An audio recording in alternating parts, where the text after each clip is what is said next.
Hello, and welcome to Disney Princess Deathmatch. I like that. Thanks. I am Liz Stevens. I am Sarah Cade.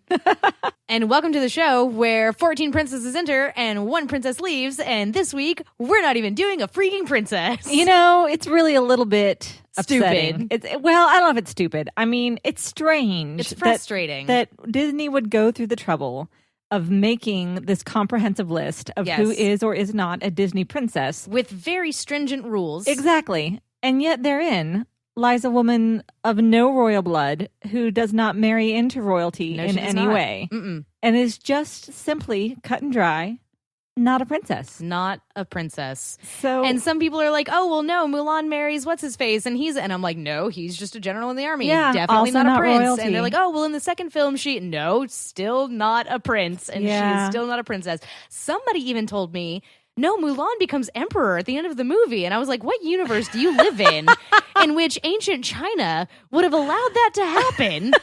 Maybe I'm wrong. Maybe there were. I don't think I am wrong. I don't think that there were any empresses of China. You know, I don't know. I think I'm it's not good mostly with history, just Europe history who especially. allowed female monarchs. Yeah. Yeah. I don't know. But tell me this, Sarah. Are you familiar with the works of Shan Yu?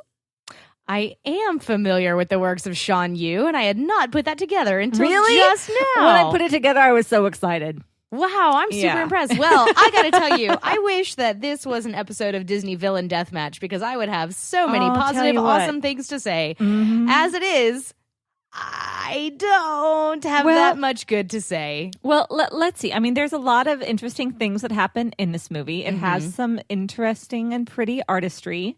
So we can at least give it a shot. Let's start from the beginning. Yeah, let's do that. So Mulan came out in 1998.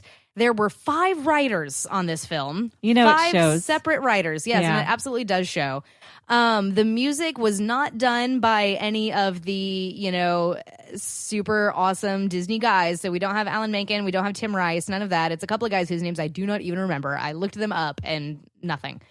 And the main character, Mulan, is voiced by Ming-Na Wen, who I have a giant crush on right now because of Agents of S.H.I.E.L.D. Yeah. She is amazing. Utterly brilliant. The movie itself is not that good. I remember at the time that it came out not liking it very much, and it's one that I have not just seen on repeat like so many.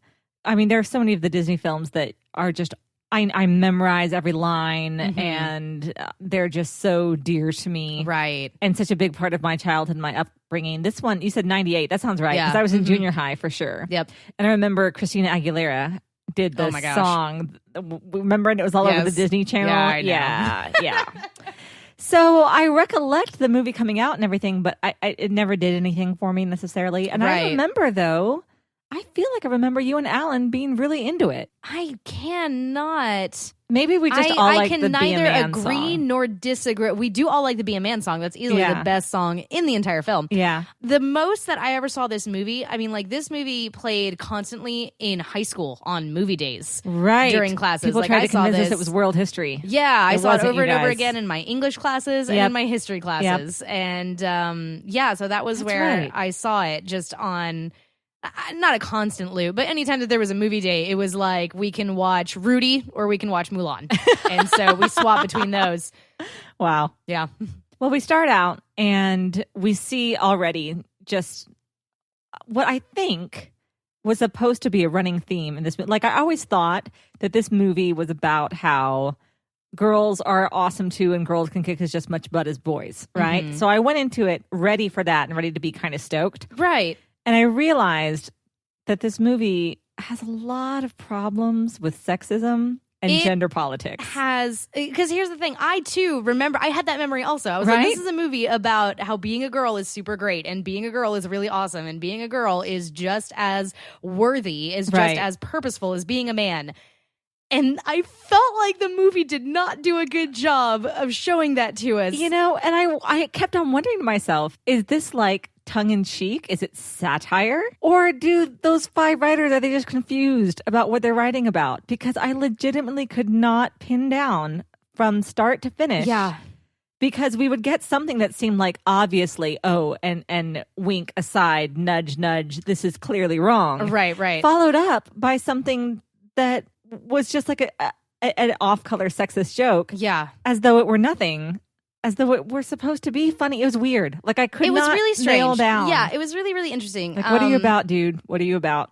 I feel like this movie has some problems because, I mean, like 5 writers is a lot. It is. That is it. Frankly, it is too many. For one script. This movie is only about an hour and a half long, so it's not the longest Disney film or the Disney princess film that we've had to date. I also don't think it's the shortest. I forget which one that was. The early ones are really short. Are you sure? I feel like Sleeping Beauty was like 2 hours long. Sleeping Beauty was long. Let me put it this way. Cinderella is very short. There you go. Okay. And of course, Sleeping Beauty had the problem where its titular princess was asleep for approximately 80% of that film. Yeah. Yeah. There's a reason why she has the lowest score on our list. But Mulan is cool, like as a Mulan person. Is Don't cool, get us wrong. Yeah, Mulan herself is neat. Right, we'll right. Yeah, let us step back just a little bit. Mulan is pretty legit through a significant portion of this film. Yes. The film itself is not that good, which is very, very frustrating and very hard. And I feel kind of bad because I was chatting with a friend of mine, my friend Jordan, one of my bridesmaids, about doing Mulan, and she got really excited, and she was just singing Mulan's praises and all this stuff and talking mostly about the character herself. But our grading system is not going to allow for a whole lot of points for Mulan because our grading system is based on princesses. Our grading system is based on Disney Not just princesses. Awesome kick butt girls. Not just awesome kick butt girls. If we were doing, again, Disney protagonist deathmatch, this would be a completely different thing. It's true, yeah. So we start the movie we get that beautiful Eastern music, which I really, really enjoy. Which is very nice. Really lovely. We get that that painting style that they do. It's not watercolor, it's like ink and something. I don't remember what the name of it is, but you see it's setting up the scene, it's building up all of the scenery, and it looks really gorgeous and wonderful. Really beautiful. And we get to the Great Wall of China, and there's the guard up there, and then suddenly Shan Yu himself just chucks him. First of all, his scary falcon, sharp wing which bird, is neat anyway. flies across, hits the dude in the back of the head, and then Shan Yu leaps up with his not batarang, grappling hook, and jumps up on the wall, and then there they are. And Shan Yu is legitimately intimidating. He is. From second one, really cool looking. Yeah, good artistry. So the guard throws his fire down. It throws his torch down into the big thing of oil to set off the alarm that China is being invaded. And he says, "The Emperor knows that you're coming now." And Shan Yu is just like, "Good, yeah, I'm glad." And you're just like, "This is not a man to be trifled with." Probably no, he is not going to take no for an answer. No, He's absolutely does not. Yep. No, he may be the best villain we've had up to this point.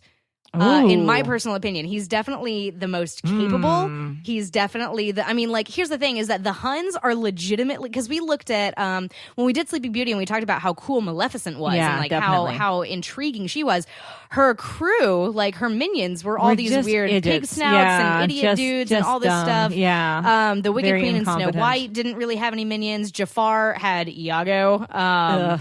And so we're looking at a shockingly capable Disney villain who knows what he's about and who is not, is legitimately scary. Some of the lines that he said, later when he's got his scouts out and his bird brings him back the little doll from the village. Smelling the doll. They're smelling the doll. They find the horse hair on her and all this Sherlock levels of knowledge about this. And then Shan Yu just goes, they're all like, "Oh, well, we can just go around the pass and we can skip the soldiers entirely." And Shan Yu says, "No, we're going to go through. That's the quickest way. And besides, the little girl is going to be missing her doll." And you're just like, totally creepy. Man. Yeah, super bad villain. You're absolutely right. Yes. Yeah. So we cut from that to the Fa household, where we meet Mulan and we meet her mother and her father and grandmother. Right.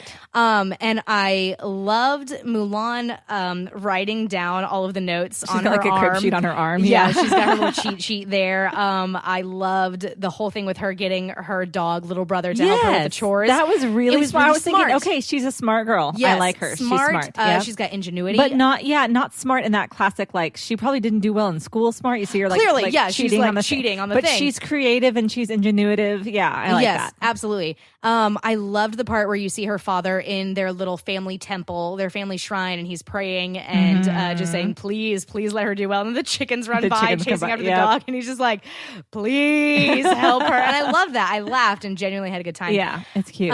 So then we cut into our first big song, which is the Matchmaker song, "Bring Honor to Us All." I think Bring Honor to Us All, which is a glimpse of some of the sexist culture that we're dealing with. Yes. Which is one of the times where it seems like, okay, we're going to address this and why thinking like this is wrong, which they did. Like, that seemed to me to be the point of the song. Seems to me now, even after, like, the poet was saying, isn't this so silly that her only goal in life is to marry well? Yes. There's a line in the song, in fact, I took a note. I bet it's the same line that I'm thinking of. That says there is one way to bring honor, a good match, basically. Like, it's that wasn't like, even the line that one thing. Yeah, the line that really stuck out to me was the one about how our the purpose of men and women, like the purpose of a son is to go and bear arms, and the purpose of a daughter is to bear sons. And again, I was like, okay, are we showing like how this? I mean, obviously, the gender politics in ancient China were, I mean, women were still property. We're talking about in ancient culture. And so, you know, you would think that being able to tell this story from a more contemporary viewpoint, we'd be able to kind of look into that and kind of reverse some of that. And we really don't as much, which was frustrating. Just like you're saying, because you think that the song is going to start leading into that. You think that the song is setting up. It's like, oh, us getting dolled up and going and meeting our husband and then bearing him as many sons as possible is going to be the ultimate good, the ultimate thing. And, you know, you would think that like the creators of the show are like winking at the audience like, oh, isn't this ridiculous? Like, isn't it terrible that, but then it doesn't really follow through. It doesn't quite deliver on that. You're absolutely right. Yeah. And what's interesting also about that song in particular, and again, the whole movie, is that the sexism runs both ways. Yes. Like, the only worth of, how are you saying the only value of a man is to go to war? Yeah. And that's it. Mm-hmm. Like, there's so much more to being a man and being a complete human, you know, being a father, being all these things that men are called upon to be and to do, and to try to narrow it down. I mean, it really was. And throughout the movie, we'll see that hit on again and again. Yes, we will. That the sexism runs both ways. Yeah. And again, I'm wondering if that was something they did intentionally, or because, like, in that same song, the woman comes out and she's doing, there's like all this body shaming with the girls. Right, you know, yeah. Too skinny, too tall, too short, whatever which it is. Which is crazy, absolutely ridiculous. Yeah. Which, again, I think they're doing that on purpose, a nod to the audience. Isn't the system broken? Right. But then later, and I'll have some of those in the notes, there'll be moments where it doesn't seem to be a joke, and it, or rather it is, but not in that same wink, wink, nudge, nudge, just in the, isn't this funny? Yes. Like, no. Aren't men stupid and aren't women pretty. Emotional and pretty? Yes, exactly. It was very strange. It's very like we're strange. shooting a commercial for, like, you know, some bleach cleaner or something. Yeah. It's really, really weird. Well, and it's interesting because then it's followed up by Mulan's "This Is My Only Number." That's her one song. Pirates. Her I Want song. Her I Want song, yeah. Her identity song, I would say. When will my reflections show who I am inside? So she's having a crisis of identity. Yes. Which makes sense because she doesn't fit into this mold that they're trying to place her in. For sure, we've seen that. So, and yet she's very able and very capable. Right. She also knows... At this point, does she know yet about the war and wanting to fight for her Not father? yet. That's going to happen yet. after. Okay. Yeah, she just got back from the matchmaker and made a total fool of herself because her lucky cricket went all over the place, and it was just a giant comedy of errors, which is kind of funny. I mean, it's all right. It was fine. Yeah. Well, and then it was fine. It just. I just felt like I couldn't figure out what the movie was doing for a really long time. It was really a shame. Yeah, I have never, like, even with seeing like some of the older Disney movies where you and I are able to sit there and just be like, this is ridiculous. This is a problem. What is happening with this movie? Like, guys, I only took half a page of notes and then I got bored and was like playing on Twitter, and like it was really hard for me to like stay engaged and pay attention because I just didn't find myself and I really wanted to because again, it's Ming Na. Like, I love her. Cool. And I've been listening to this podcast called the Myths and Legends podcast, which I highly recommend to anybody who enjoys mythology and legends and things like that. And the guy who runs that actually went over the Legend of Mulan. And I got to tell you, the original Legend of Mulan is really interesting. Yeah, I'll bet it is. Because, and this is probably the best time to do it, so I'll go ahead and just run through it really, really quickly. First of all, Mulan was very capable, in the legend, she was very, very capable with weaponry and stuff. Like, she had a younger brother and was her parents' first child, and she like trained with her father like every day. Okay. And so that's how she was able to wield a sword and wield a bow and be able to do this stuff. She had like trained to do that thing. Yeah. And so then when her father gets conscripted to go into the army, he's too old, so Mulan there's none of the matchmaker stuff going on like at all in the original legend. Like all of that is cut out. So that's all just put in for the Disney movie for the, I guess, the conflict. That falls kind of flat. So Mulan goes and joins the war. And here's the thing, in the legend, she is at war for like 20 years. Whoa. When she comes back, like her brother was a baby when she left. When she comes back, he's a young man. Wow. And here's the other thing. She comes back with her, she's like a commander in the army. She does well and goes off and fights all these battles and does so well. Well, she comes back home and brings her band of soldiers, tells them, wait in the yard. She goes inside, changes into like her feminine outfit, comes back out, and all of the dudes are just like, that's cool. Like, it's not a big deal at all. But, and then this is where the legend also like completely falls flat and has some of those gender politicking things. A guy shows up and is like, hey, I want to marry you. And she goes, yes, of course, I will be your wife and I will take care of you and bear all your sons. And she just does that immediately. And everything that she's done before is completely, pointless and worthless. And the guy who does the podcast was saying that he thought, and scholars think, that what it was basically a big cut toward men saying, if a woman could do all of this, you can do all of this. If a woman is not afraid to go to war, then you should not be afraid to go to war. And so the entire story is basically a big, like, sexist jab at both genders. Well, and that's how this felt, because then she decides to go to war for her father because, again, his identity now is all, like, his honor is, or to prove his honor, rather, he has to go to war. Yes. Yeah, no matter, that he is disabled from the last war, basically, right? Yeah. He's a veteran of the last war, and he uses his crutch. So Mulan can see that he is not able to do this thing, and she wants to stand in his stead. She sees another young man stand up and say, I will present my family. I will represent. I volunteer as tribute. Exactly. And she doesn't have that opportunity, so she sneaks away. We have the crazy, weird 80s synth music. Can I tell you something, though? Yeah. That is my favorite scene in the entire movie. Like, her, because I remember very clearly that was in it's so funny that I don't remember these movies quite as well, but I remember the previews from when I was a child. Oh, yeah. In the trailer for Mulan, the first opening thing was Mulan sitting in that great stone dragon statue with the rain coming down and her hair all around her, and then going and changing into her father's armor. Right. And I remember as a little girl seeing that, thinking, this is going to be amazing. This is going to be so cool. And then what was interesting is they totally spoiled the movie, because in the end of the trailer, it was still, they hadn't finished the movie quite yet, but it was the animatics where it's just the sketches of what the scene is, and it was the emperor coming forward and saying, you ran away from home, you stole your father's armor, you joined the military, and you saved us all. And so, like, you got that huge crescendo of music, and all of the people of China are bowing down to her, and all of this, and it was all in the trailer. Preview, huh? Wow, it was all crazy. in the trailer, and I'm thinking now, you probably could just watch the trailer a couple of times and like get it and have it down. Yeah. But I do legitimately really enjoy that scene with the weird like David Bowie labyrinth 80s synth music kind of going on in the background. I really like it. Okay. It feels really empowering for me. Okay. All right. I see that. It just seemed completely out of place. Yeah, yes, and maybe that's why I like it so much. Maybe so. It just didn't seem to fit where it was. And I liked it. Visually, it was great. I liked that movie.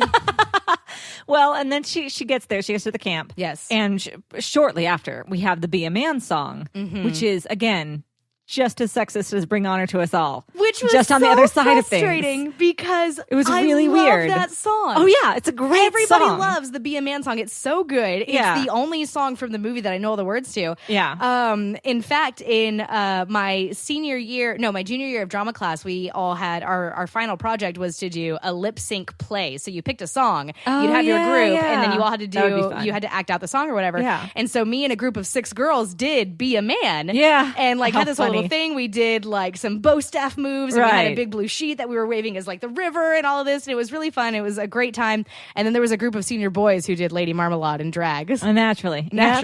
So Junior that was high. a really fun What do you year want? to be in drama.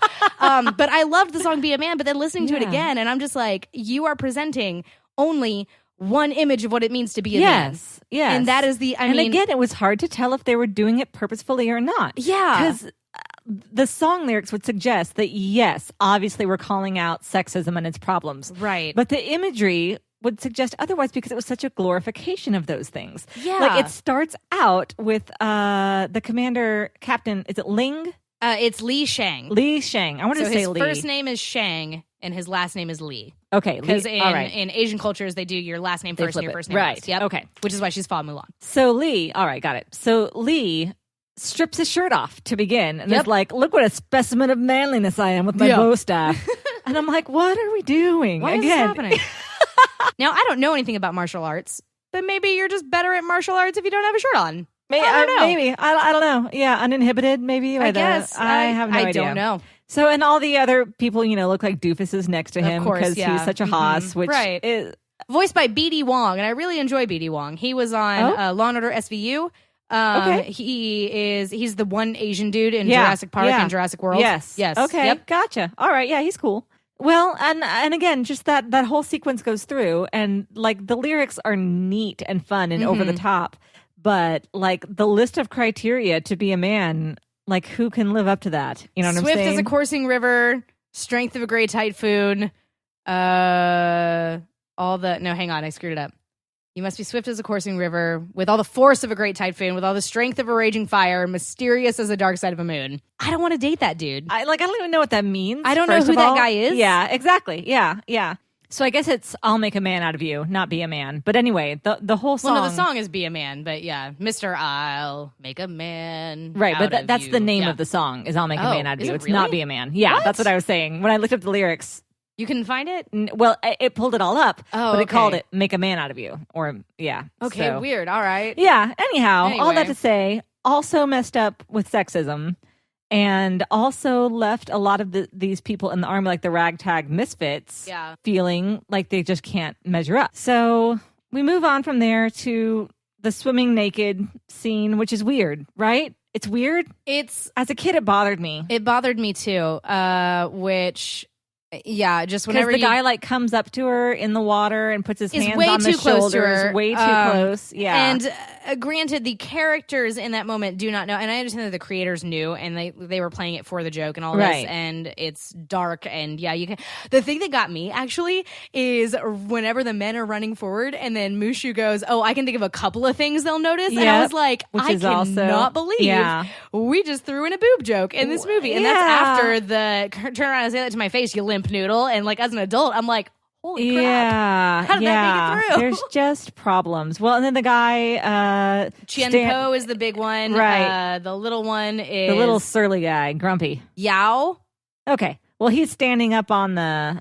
And the skinny dude's lame. Doing I'm the man of the mountain. I'm the king of the mountain. King of the he's mountain, like exactly. standing up there, like arms akimbo, and you just see like his and you just feet know tilted that in, and you're Mulan's like, just getting a face full of somebody's junk, Yep, which she's sure is. certainly never seen before in her life. No, she has not. She's 16, by the way, canonically. 16. So okay.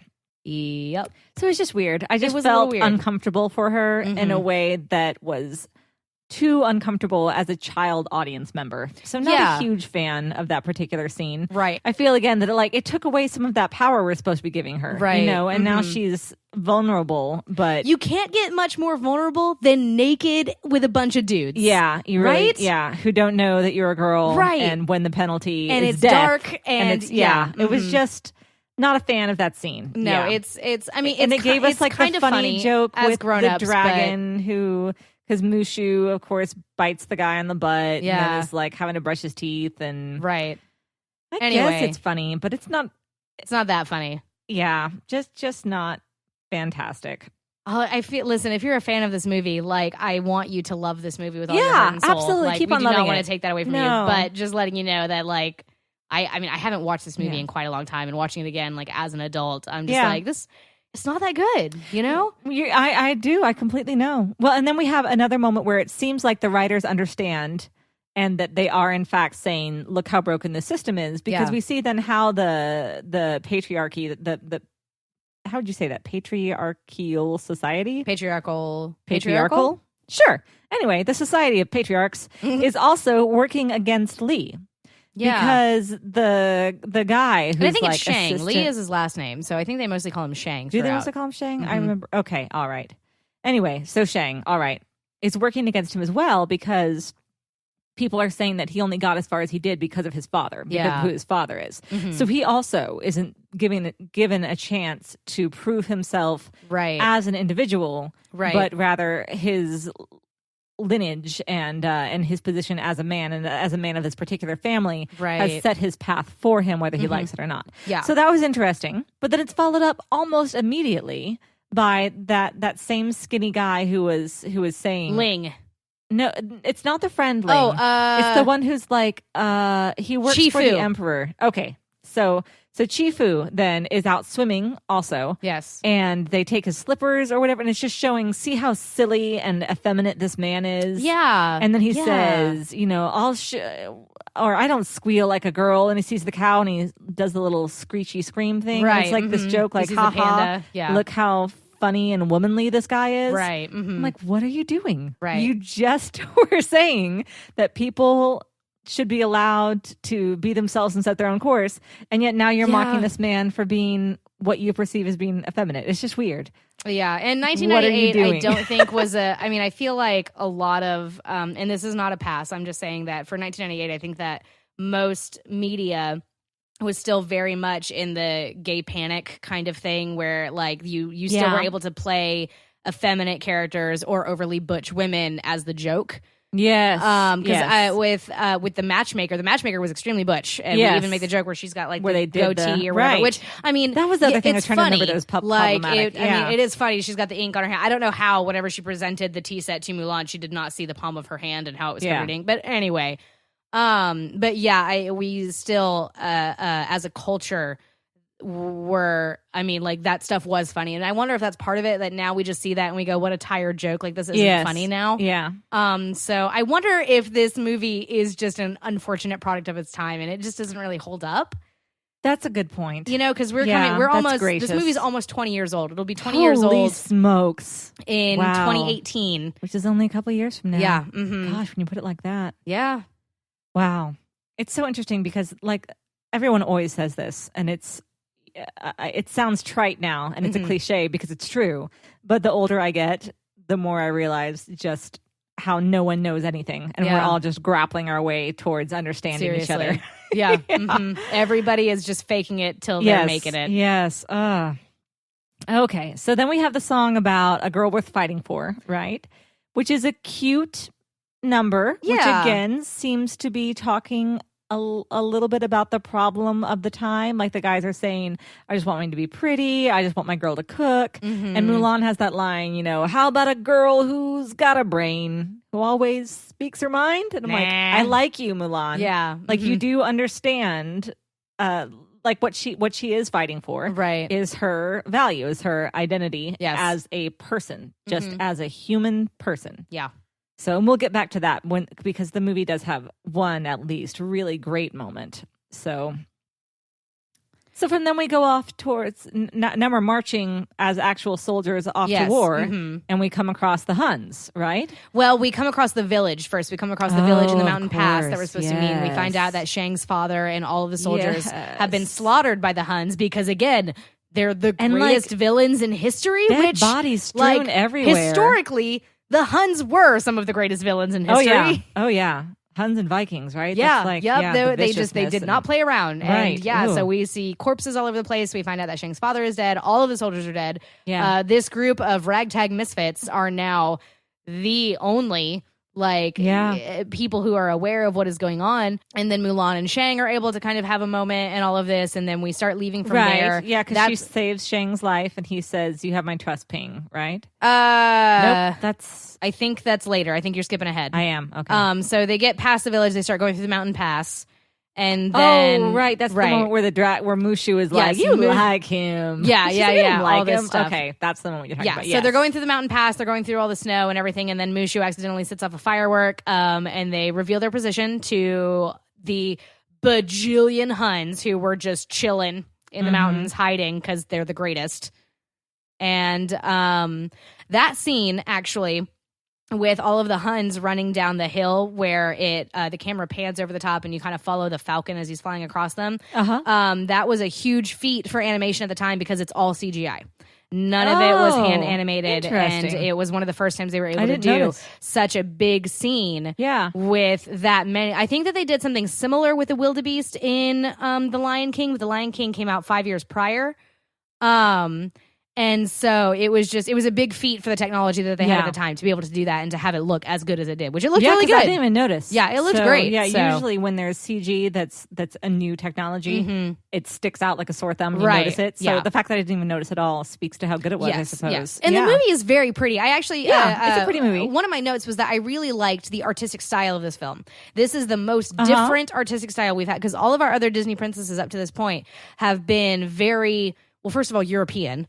And have had that Disney. I don't know. We just got off Pocahontas though, and that's was true. So And Pocahontas, and you're right. And Pocahontas wise. is very different as well. But I mean, like even in this one, where in Pocahontas everybody looked more quote unquote realistic, and prior to that, all of the Disney princesses looked like. I mean, when somebody says, "I'm going to draw you as a Disney princess," they draw in that particular style. Yes. With Mulan. Similar to when Hercules came out, which I think came out either in 97, really 99. Yeah, they were right next to each close, other. Yeah. But where Hercules also had a very distinct animation style, absolutely. very different. I felt like Mulan also had a very different animation style. And I appreciated that because that was a nice change from what we've been seeing. But unfortunately, it wasn't enough to hold up the whole film. Yeah. So when is it then we come across the army? Because my next note, at least, is about the order that she gets from Shang, and then disregarding that order because she has a better idea. And he says, aim the cannon at Shan Yu. That's here. Yeah, that's here. Yes, okay, it's right after that because they're going through. Mushu sets off the firework. Okay, great. They reveal themselves. All the Huns start running toward them. There's the flaming arrows that are shooting toward them. And they're one tiny cart full of the fireworks. They're trying to get all the cannons out of there. I keep saying fireworks or cannons, whatever. Okay, that makes more sense. That's what threw me. I was like, sorry, a firework? I think I'm lost. Okay. It's China. They invented fireworks. To be fair, I watched the first half of the movie a few days ago and then the second half today. So the first half of the movie is a little bit... Right. No, I totally hear you. But so they're retrieving all the cannons out of there. They're trying to shoot the cannons. They're not getting... there are just so many Huns. There are too many Huns and they can't do anything about it. And Shang is saying, aim at Shan Yu, take out the head. And what are you going to do? There's still like a billion Huns there. Right. And I see what he's saying because he is the leader and a formidable force. And it'll do a lot, at least even just for the morale of the army to know that they've taken out Shan Yu. That's true. But we've also already seen, because we already saw the scene with the Huns around the little girl's doll. Yeah. We've already seen how capable and bloodthirsty these men are. It's true. Yeah. So they might be a little bit bummed, but then they're just going to be pissed. So you're right. Mulan does run forward. She takes the cannon, runs forward, and does not aim at Shan Yu, but rather aims up at the mountain, causes the avalanche. Yes. And which shows not only incredible autonomy, but also great faith in herself and in her mind, which to me was a great moment for Mulan. And it really showed just not only how capable she is as a woman or even as a soldier, but like as a commander and as a leader. Like those are the kind of things that that's how you need your like tacticians to be working. So she has this great mind that really does see every part of the problem. Right, and exactly. She saw a new and unique solution because Shang had, by the books, the right idea. Right. But she had something that was so different and it was so true to her and kind of harkened back a little bit to when we saw the trick with the dog and just how she thinks outside the box. Right, exactly. Yes. Yeah, so I liked that moment quite a lot, actually. However, this is not how avalanches work, Disney. Nope. You cannot surf an avalanche on your horse while everyone else dies around you. No. You also die. You also cannot be falling... Okay, listen... I'm willing to throw a lot of science and physics and reality out the window, okay? It just has to play fair. Yes. If she's surfing, everyone should be surfing. Everyone should be surfing, yes. But the part that, even as a child, the part that got me is whenever she's on... Her horse's name is Khan, by the way, and I love Mulan's horse. You're so good with the names. Yeah, I'm like short guy, tall guy, skinny guy, fat guy. No, the other guy. I gotta cling to them. Yeah. But when she's riding on the back of Khan, her horse, and she's got Shang with her, because Shang takes an arrow to the shoulder. Yes. Very bravely. It's really great. But whenever they're falling off of the cliff and she fires the arrow upward, I don't think that's how terminal velocity and like how an arrow works and all of this. And so then Yao is there, and she shoots the arrow upward, and it goes back to Yao, and he's like, "I let them slip through my hands," and the arrow just like lands there, and then it lands, and they're able to pull them back up. All of Guys, it was silly. Horses are huge. Yeah. Horses Yeah. are huge. And so the one guy, our big guy, Shin Po, is that what you said his name was? Chin Po, Okay, yes. so Chin Po grabs all of them. Yes. And starts pulling, which already just pulling those 3 guys is kind of a big deal. Yes. And then Mulan at the other end, I'm like, wow. But Mulan no, it's and not Shang Mulan. and Khan. Yes. The horse. All 3. Yes. And 2 that rope, grown persons. They need and to a make horse. the Great Wall of China out of that rope. That's what they should do. It is the strongest Problem substance in solved, this China. entire fictional universe.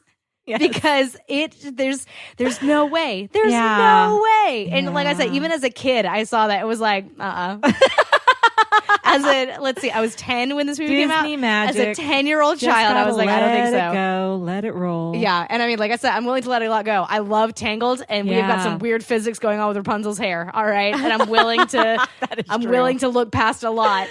Okay, but we are like, these are my 2 favorite moments of the show. When she makes that decision, which is such an awesome and very risky decision to make, because she put everyone's lives in her hands. She absolutely did. She really did it without even thinking about it. She was just like, no, I have a better idea, and went with it. Like there was no, but then I could kill everyone. It would all be on me, and the way she just went for Action it. She was first, just like, questions nope. later. Exactly. Which I'm into. So it was neat. Well, and then everybody is saying, hooray for Ping, the bravest of us all. That's when Shang says, Ping, you have my trust now. Yes. So then we find out that he is injured, that Ping has been injured, our girl Mulan.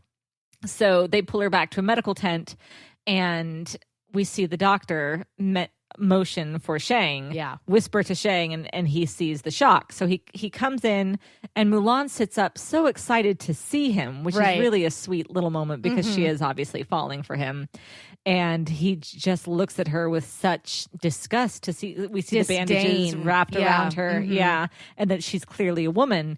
And now all of the credit that she had just received from saving his life, from saving her whole, I want to say unit, whatever you would say in a Chinese army, is null and void now, because she is a woman. And not just because she lied and misled them, which we could, understand. Sure. Understandably, people would be a little bit upset and need some time. But just because because she is a female. She is a woman, right? Yeah. It's so ridiculous. And this part frustrated me so much. And I understand that, like, you're trying to build conflict here. And I guess, again, if we look at the society that says that women are supposed to be a certain way and men are supposed to be a certain way. Yes. I mean, but, like, dude, like, how many freaking war stories, how many freaking war movies do we have where, like, they became a family? They became, I mean, like, there's an entire series called Band of Brothers. Right? Because, which I'm watching a lot now, which is why I'm like, unit, but they're not a unit. It's probably unit. It's probably fine. We don't know about warfare. Yeah. We're women. Ha No, it's because we're not soldiers, you That's guys. why. Yes, because we're not soldiers. That's exactly. why.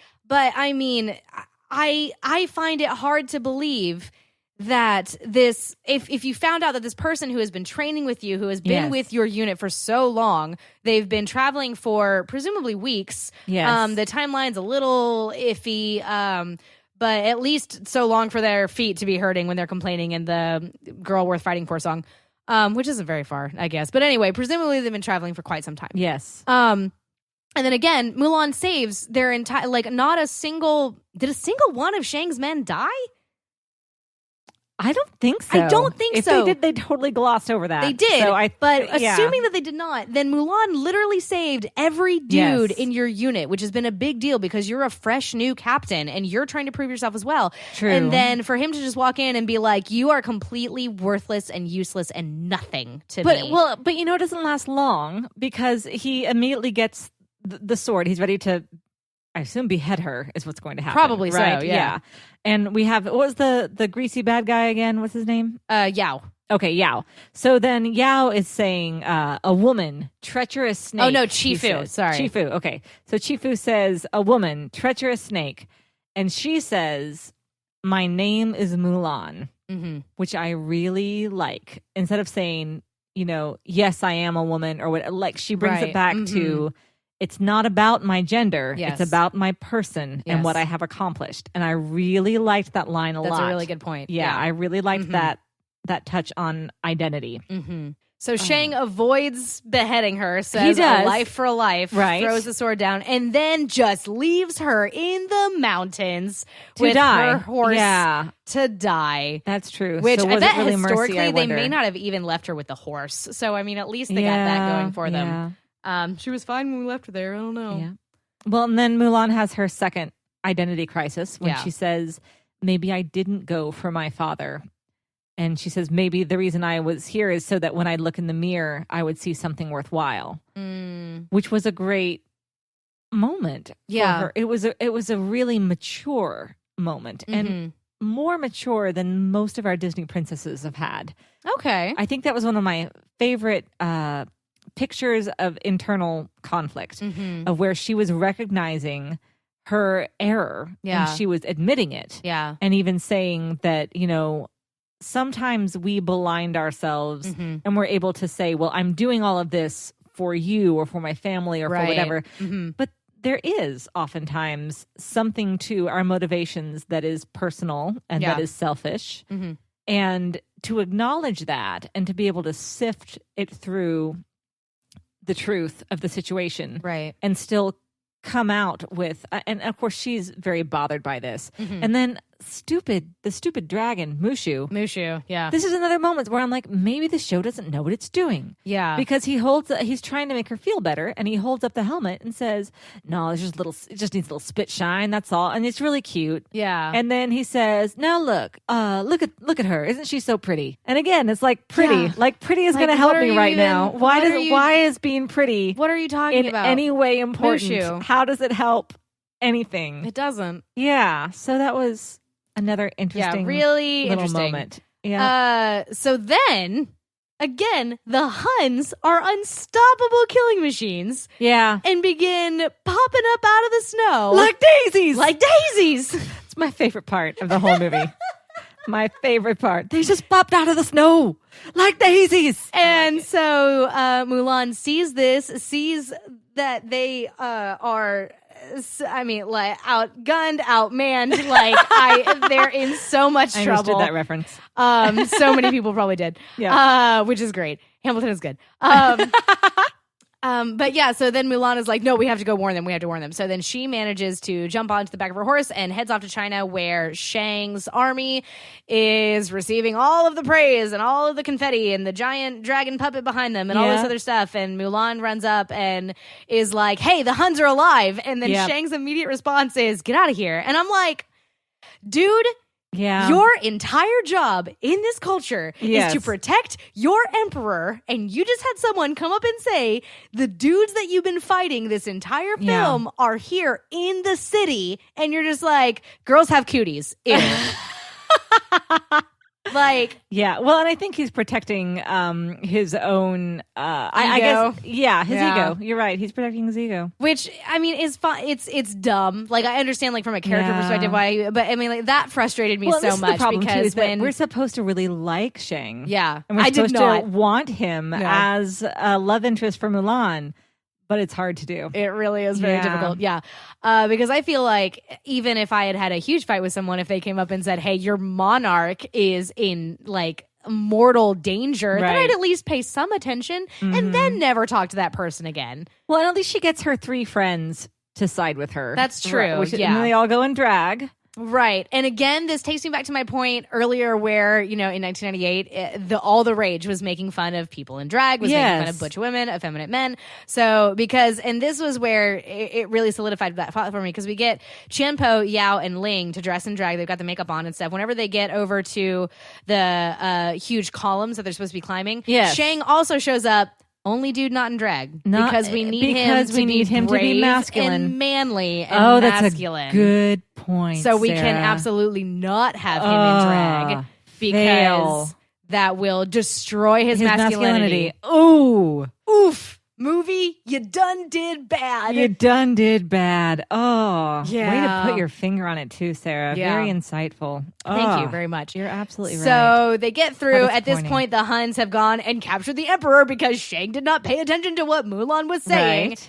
And then we go through, and the 3 friends, the 3 soldiers, go and distract the Hun guards. Right. One of the apples falls out of Ling's suit, and it just, again, it's not that funny. It's just, at this point, I'm rolling my eyes. Yes. And I kept checking the timestamp on Netflix. I was like, how much longer does this movie have to go? Yeah. Which is not good. It's not good when your movie makes you want to do that.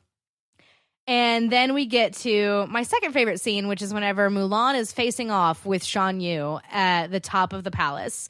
Which actually, right before that, Shan Yu has hold of the Emperor, and then Shang shows up and is like jumping in to defend him and stuff. Emperor straight up just moseys off screen. He's just like, whoop, okay, well, and he just walks right off. Guy is chill as heck, cool as ice. And so Shan Yu very readily beats Shang, and then Mulan pops up, and Shan Yu is yelling at Shang, saying, "You took my victory away from me." And then Mulan says, "No, I did." Yeah. Pulls her hair back, and then he sees the soldier from the mountain. Right. Shan Yu, the only person in this entire film who realizes that it's a person's actions and not their genitalia that gives them worth and makes them a worthy adversary, which is really interesting. Yeah. It's not great when your antagonist is more progressive than your protagonists are. Oh, no. So that's problematic. Yep. And so then Mushu goes over and gets a bunch of firework cannon things and is Batman for like 2 seconds, and we blow up Shan Yu with the giant cannon. And I enjoyed Mulan throughout a lot of this last half, wherever she's like, I'm just making this plan up as I go. And she's like, get off the roof, get off the roof, get off the roof. And I'm like, okay, this is funny. This is amusing. This feels like a completely separate script from a lot of what I've already been watching. Yeah. Well, and I like, again, bringing it back to the fact that I've been watching a lot of Band of Brothers, right? Yeah. And one of the running themes in that is like good leadership and bad leadership, and what makes a good leader, and how you need to be able to think on your feet, and also to just simply command respect, that people are willing to follow you. Because there are people in Band of Brothers, and like we see even it hinted at that Shang is one of these, that leadership was handed to them. Yes. And they have not earned it yet. So, and we know that Shang, he was top of his class, and he's really good at martial arts. Super good. And those book things smarts. are great. Make That's him excellent. a great soldier. Yes. But not necessarily a great leader. Right. So we see here where Mulan is actually leading these men. They're asking her, hey, what's the plan? What do we and do? When she says and completely outright just tells them, I'm making this up as I go, they follow her anyway. Yeah. That's really extraordinary. It really, really is. And you're absolutely right. And when I was watching this movie, I kept thinking about Ender's Game, which is one of my very favorite books, and deals a lot with leaders and soldiers and commanders, and like, what do you do to be a good leader? Kind of those same kinds of themes. And I just kept watching it and like seeing the way that Shang was acting, and I'm like, you are doing this wrong. You are not earning your soldiers' respect. Like, and in fact, whenever he first calls out Ping at the beginning of their training, the first thing I thought of was, you are Colonel Graff calling out Ender Wiggin to separate them from everybody else and force that person to be better. Now, he didn't do it on purpose. No, not on Graff purpose. did it to Ender on purpose. Shang did not do it to Mulan on purpose. And so you can just see that, Shang has all the book smarts, but he doesn't have, he's got a lot of brains but no polish. Yes. I'm referencing a lot of Hamilton tonight, which I'm really into. So we defeat Shan Yu. He gets blown into a billion pieces. Presumably, Aladdin and Jasmine are chilling on one of the rooftops nearby watching this show. That's right. Yeah. So that might be happening. There's no telling. Why not? I like it. So then we get to the scene on the steps in front of the entire congregation in the Emperor's castle, in the Emperor's palace, and the Emperor is walking forward and says the lines, you ran away from home. You stole your father's armor. You lied and pretended to be a soldier. And you saved all of China. And then the Emperor bows to Mulan. Yes. And it's a really great moment. It's really, really awesome. The only thing I could think of was that this is the poor man's version of Lord of the Rings, The Return of the King. Oh, with the hobbits. With the hobbits, when Aragorn turns and says, my friends, you bow to no one. Which, God, that's a good always moment. brings me to tears. Does. Yeah, I'm not really necessarily even into that story. No, but yes, I enjoy Lord of the Rings for what it is. It's just fine. I'm looking forward to getting more in depth with it with our friend Alistair Stevens over at Storywonk. Whenever he finally gets around to doing his Lord of the Rings it will happen. seminar. Everyone knows it will happen. But this was just a much smaller, more condensed version of that. But again, it is just such this excellent moment. And then we get to... Well, actually, before you move on, it reminded me, actually, because I was thinking to myself, okay, what does this tell us about culture? Yeah. And it made me think a little bit of the new Pope, of Pope Francis. Oh, yeah. And how he is showing so much mercy and kindness. And he's forcing this and I'm going to put this very gently. I am a Christian, so I want to recognize that it is difficult to grow up with a certain set of beliefs as being set in stone and it being very strict. Yes. And to see someone push against that a little bit in a way that shifts culture. Right. And that usually the Pope is the guy who's like laying down the law and smacking your arm with a ruler in like the nun sort of way, like Catholic school. And here we have Pope Francis that's just extending so much compassion and so much mercy and showing this Christ-like behavior as opposed to this pharisaical behavior. Yes, you're exactly right. And it really reminded me of that, about how one person given a position of authority can shift the perspective of an entire culture and about how important it is to recognize those moments when they're given to you. Yeah. Wow. You're exactly right. That was very, very good.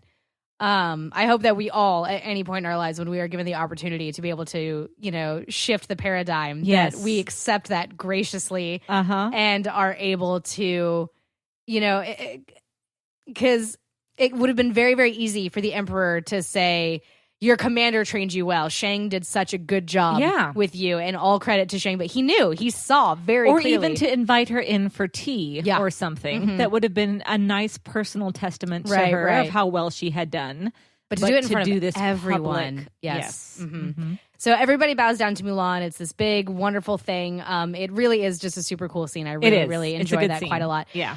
He gives her the crest of the emperor. He gives her Shan Yu's sword. And so Mulan goes back home.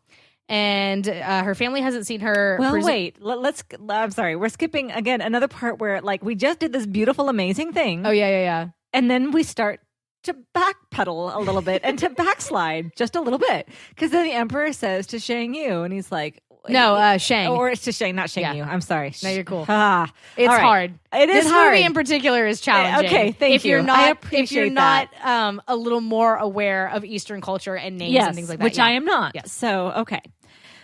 So the emperor has the line where he says, a flower that blooms in adversity is the most rare and the most beautiful. And he's like, a girl like that doesn't come around every dynasty, right? Which is cute. Yeah. But it's also bringing it back to boys and girls, right? Boys and girls. This is a girl. She's a pretty girl. You want to land her, right? Exactly. You want to wife that girl. Right, exactly. And so it's just like, I feel like we missed something. I saw that really more as the emperor just being like, just like saying what he meant. And I think and meaning what he said. Yeah. That sign of like just being impressed by her. Like it was sincere. Yeah. From the emperor's point of view. But again, from the writer's point of view, I'm just like, what are you doing? That's fair. Okay, I get that. Yeah. So, but then we worsen it. We muddy the waters even more because then Shang goes to see Mulan in her home, right? Yeah, but you're skipping my favorite part of this entire film. Okay. No, it's totally Go ahead. fine. Your favorite part. So Mulan goes home. Yeah. She hasn't been there presumably in weeks, maybe months. We have no idea.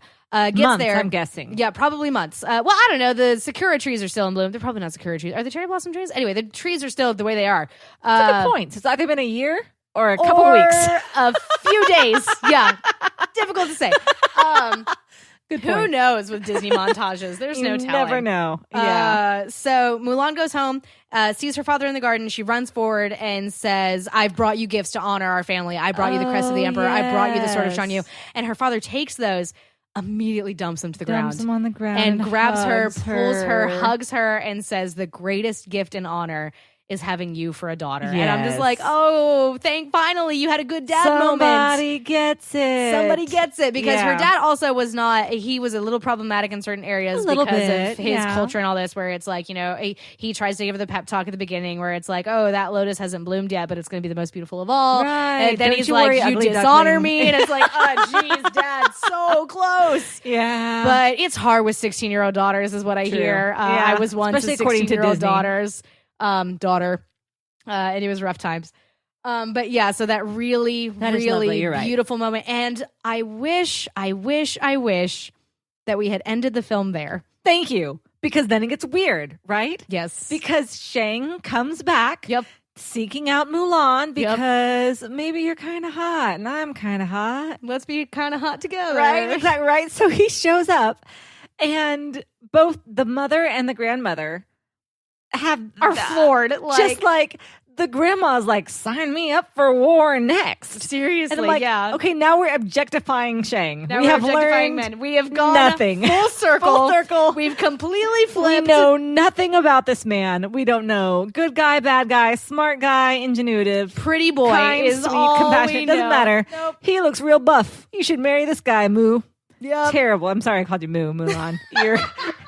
You're cooler than that. I was just Yeah, mocking Mulan's like, can you those stay for around dinner? And the you. grandma's like, can you stay forever? It's like, oh, Lord. Okay. It's but I mean, just- grandmas, right? So I What don't know. a But messy, still, no. sloppy, muddy ending. Yeah. What are you doing, movie? And then it What goes are you trying into to say to that me? super duper weird in sync In sync. over the credits song. And it also, I think, is interesting that this is before, was it Lance Bass who was in NSYNC who Yes. came out as gay a few years later? Yeah. So you're right. It was like right in the time of like the real phobia. Yes. Yeah. Yeah. Weird And that's how we movie. end the movie. And I think you're right though, Sarah. I think you hit the nail on the head. This movie is a product of its time, an unfortunate product of That its does time. not hold up And 16 it years or 18 does years not later. And I wonder if it was like pushing the envelope then. It must have, right? Let me 'Cause ask you this though. Have you ever heard of or seen the movie Yentl with Barbara Streisand and I Mandy Patinkin? know about it. I know the embarrassment. Does she dresses like a boy in that one? Yes. Okay. Yeah, to go to like the Jewish seminary, basically. Oh, yeah. how interesting. It's really extraordinary. I've only Okay. seen it once. We'll have to check that because out. it was just so emotional. It was a very emotional really? movie to watch. Mhm. I would love to watch it again, being further along in my life and thinking in a different way now Right. than I did Mhm. then.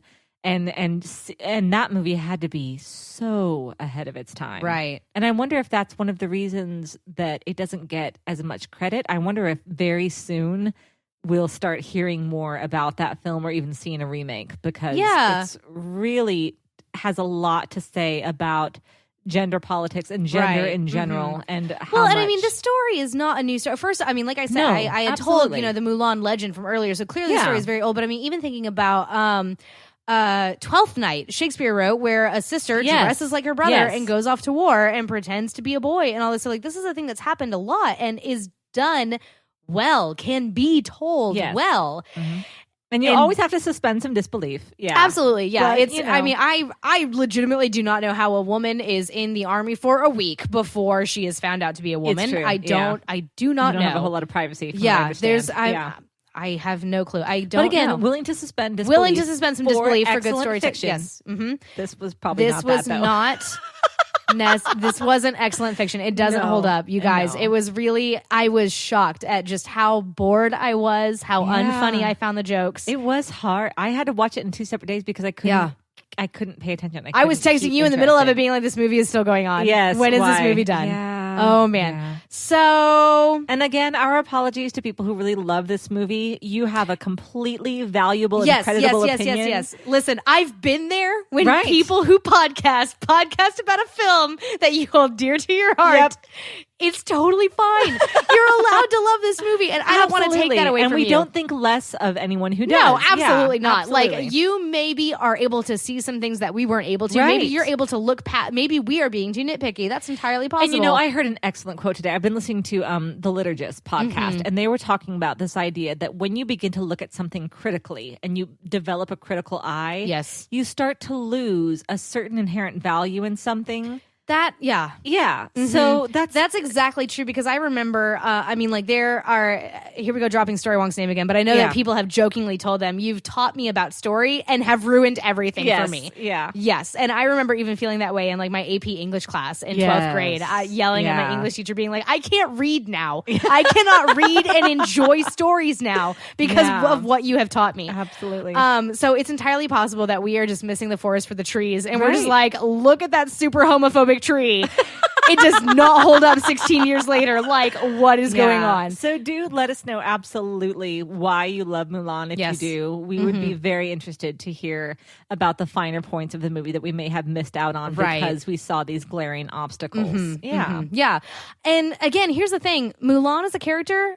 Pretty amazing. Also super cool. And you Yeah, guys, she's very cool. gonna I get like some her. pretty high scores in things like autonomy and Yeah. attitude and zombie apocalypse. There you but go. she's not a Disney princess. She's not a And we princess, are yeah. doing Disney Princess Deathmatch. It's true. So speaking of that, let's go ahead and go over to our I scoreboard. think it's time. Yeah, let's take a look.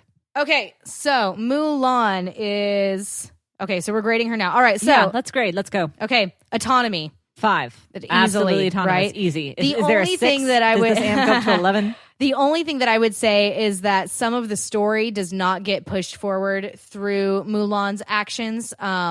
It gets pushed forward through like Mushu writing the war letter and things like that. But that's not what we're grading on. We're grading specifically. Yeah, we're not talking about how does she affect the story. We're talking Right. about Mulan herself. Mulan makes her own choices. Yes, Mulan absolutely. affects her own story. Absolutely. So yeah, 5. Absolutely a 5. Yep. Next is attitude. I feel like she is very respectful without being completely without her own opinion. Yeah. And I feel like she clearly loves her father very, very much. Yes. And that speaks to me because I love my father very, very much. And I think that overall, she did not seem overly pushy. She didn't seem overly mean. No, she seemed like the kind of person who had ideas, wanted to prove herself, and wanted to do right by the people who mattered to her. Yeah. Now I have a question because in this case, our quest for alliteration has thrown me a little bit. When we say attitude, is that what we mean exactly, or do we mean personality? I think we mean personality. Okay, because that is different. Because her attitude is great. Like she's, I mean, for the most part, she certainly doesn't have a bad attitude. Sure. How do you I feel feel? like her personality is a little bit flat, though. Okay, well, this is funny. I have been grading all of the other princesses on their personality listed as attitude. Have you been doing like strictly like their attitude, like how their behavior was? It's hard to say. I think with the other princesses, it wasn't as marked a difference. That's as true. This one. Okay, I'm willing to give her like a 4. She's very determined and she's very deliberate, but like I don't know if I would look forward to a Saturday night hanging out with Mulan just because she's super serious. Well, but I mean, and well, yeah, it sounds so nitpicky and terrible. It really does. But that's what this part is for. That's what this part is for. It's harsh. Do you feel good Again, with a 4? we do not recommend rating actual human people. Please don't. Good Lord. What is... Do you feel all right with a 4? I think suggest? A 4 is good. Yeah, Okay. because I was going to say a 5 seems too high, but anything less than a 4 is Well, 5 stupid. is like, I want to chill with this princess exactly. and like hang out with her. I want to hang out and be best friends. Yeah, and I don't would necessarily feel that definitely way. hang out like, with I Mulan. like her. I wouldn't call her probably. I mean, I don't know. Maybe I feel like I would, but I 4.5. Let's go with 4. I feel really good about a 4. Okay, 4 is good. Yeah, okay. that sounds fine. Yep. Next, animal companion. I don't care for Mushu, but I love her horse. I don't remember anything about the horse other than her surfing it in the avalanche. And also, it helped her get out of the water unseen, which was nice. Also, the horse whinnied at her you know when who she was I in liked the who's tent. underrated? Cricky? The cricket. The lucky cricket. Maybe because he doesn't talk. Maybe I so. am into the non-obnoxious. Yeah, like Should we give her a Mushu is 4? funny Because like sometimes. everybody's fine, but I don't think that like I personally am not a super duper fan of Mushu. He's animal okay. Like a 3.5. 3.5 sounds really good. I like that we can do 0.5s. 3.5. Yeah, okay. 3.5. That's great. Okie dokie. Attire. Oh, 1. Mulan. Yeah, it's bad. 1. It's Sorry. not that great. I mean, her one like outfit with her dress is fine, but we And see again, her in it, it shouldn't matter. it shouldn't matter. Except but, that they're saying that she's a princess. yeah, and she's not. And she's not a princess. Oh, and so it's not. I'm sorry. We're I'm so sorry. Mulan. Listen, we're You're so sorry we cool had to do this about episode. so many things. But Disney told us that we had to do this yes, episode. It's true. Okay, her aria. 1. Oh, really? A 1? What were I was you going to gonna be do? more generous than that. Well, I was going to say like a 3 because it was fine, but it was I boring. do not like Reflection. I skip it every time on my Disney radio station on Pandora. Really? You just skip it. Straight Yeah, up. I How just about don't- A 2? How do you feel about a 2? I really 1.5. Like I legit. I mean, like you the know song what? I is- owe you one because of Cinderella, so 1.5. Oh it wait, is. no, I can't cash this in on Cinderella. Let's give her a 2. No, I gotta hold that. A 2. You gotta hold it. Okay. It's been really funny when I've been talking to our friends because again, we're recording Yeah. this way in the past. Yes, When yes. when I've chatted with my friends about it and like shown them the scores, they're like, "Wow, Cinderella's really high," and I'm like, "Yeah, but I have 4 princesses in this fight. There All you right, go. I've got Yeah, Ariel you had to and give me Rapunzel Cinderella. and Elsa and Anna, and I will be fighting tooth and nail for some of these women." Okay. All right. So we're 2 back is to fine. a 2. Yeah. A 2 for the aria. Yeah. All right. Zombie apocalypse. 5. Right? She's Right? like, she's kicking butt. and She taking ends up names. being a really excellent warrior. So yeah, 5. Definitely. Okay. Plus, she's so like ingenuitive and awesome. And yeah. Okay, so Mulan's final score is a 20.5. That is not super terrible. It's not super terrible. That puts her, let's see, that puts her 6th on the list out of 8. Again, Okay. you guys, Mulan is a really cool character. Yeah. She's not a princess. Yeah. And so I'm there's sure nothing that she there can may do be about people that. out there who are pulling their hair going, why are you judging these women on their outfits and on their songs? And Right. you guys, it's because they're Disney princesses. And that's like the their Disney whole princess. job. That is exactly. That's the Yeah. Disney princess criteria. Oh Yeah. no, are we sexist?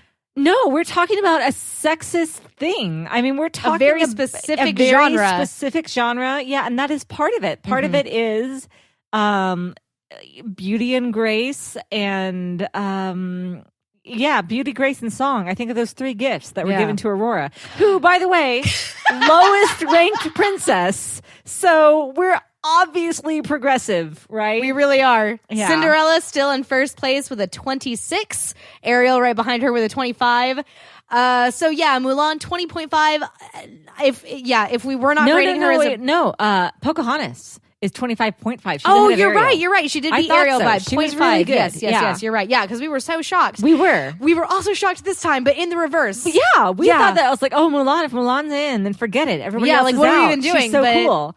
And then we're like, Pocahontas, what? I don't even remember that movie. And yet, here she is. Mm-hmm. This has I'm been still eye-opening super in many shocked ways. that we thought that Snow White was going to get like a score of 5. And has still She beat actually out. is all right. She's all right. She's, I mean, She beat Aurora still at the very bottom with a 12. Yeah. Who's nothing but pretty. That's all she is. Yeah. And that's it. Oh man. I'm like, ugh. I just remembered watching that movie again and just how you and I the entire time were like, what even is? Again, like the artistry of that one has remained my favorite though. Yeah. Oh, really? So, yeah. And probably because I watched so much of the behind the scenes stuff That's that it probably really gave me true. like a new appreciation for it. Yeah, But yeah. So Mulan 20.5, really not that bad. Next week we will be doing The Princess and the Frog, which I have only seen one time. I also have only seen one time, I don't think it's very good as a movie goes. but we'll However, see how Tiana does as a Tiana, princess. I'm really excited to see. I Yeah, think she's she probably might gonna be really the awesome. reverse of our Mulan experience, where the movie was not that great. But No, wait, no, it'll that's be the kinda same the same. thing. The Yeah, same. what am Movie I not thinking? great, but princess pretty great. Yeah, I don't know. I don't know what to expect. I I really don't Yeah. either. I just jazz. remember I know to jazz, expect jazz, which is great. I love jazz. We love jazz. I remember really liking that opening number a lot, and then the movie just like sliding downhill Yeah. into the swamps of Louisiana from there. Yeah, so we'll just see what happens. I know. Yeah. I mean, I have high hopes for her attitude, like her personality. Definitely. I know that she works really hard. Yeah, her aria too. That song is Yeah, really her great. songs are really good. Yeah. I think that her outfits are probably really good. Yeah. You and I really like 1930s Totally. fashion. Yeah. So this should be really fun. it should be really good. That'll maybe be a big surprise for us. Yeah, so I guess we'll have to see. So thank you guys so much for joining us on this episode of Disney Princess Deathmatch. If you would like to get in touch with us, you can use the hashtag DPDM. I'm pretty sure that deathmatch is only one word, but Too late. Too late to apologize. Too late. You're welcome. So you can use that on Twitter. You can get in touch with us on Twitter. You can find me at Elsa Grab the Salt. I'm at Lizbeth Ray 555. This is a production of Common Room Radio. That is the podcasting empire that we are a part of, where we do a bunch of other fun shows. And don't roll your eyes at me. No, it was amazing. That was a what is my life? Roll my okay, eyes. great. I thought you were That was rolling a your what eyes at has Empire. even happened to us. No.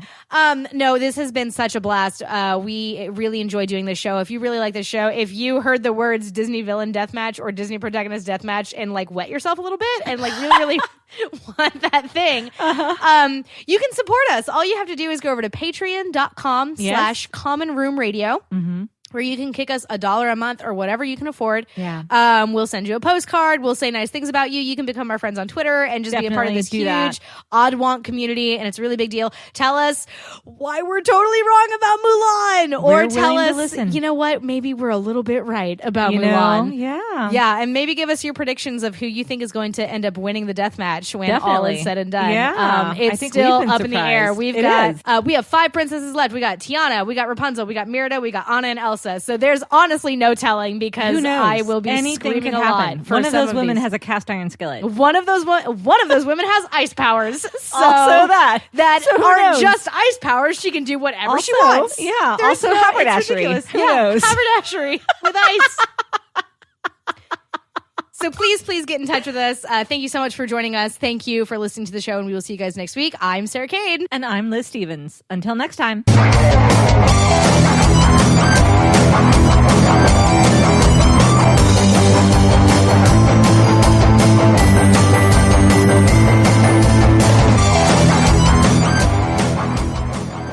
put your phone on silent. I did already. Put it on Do Not Disturb. I did.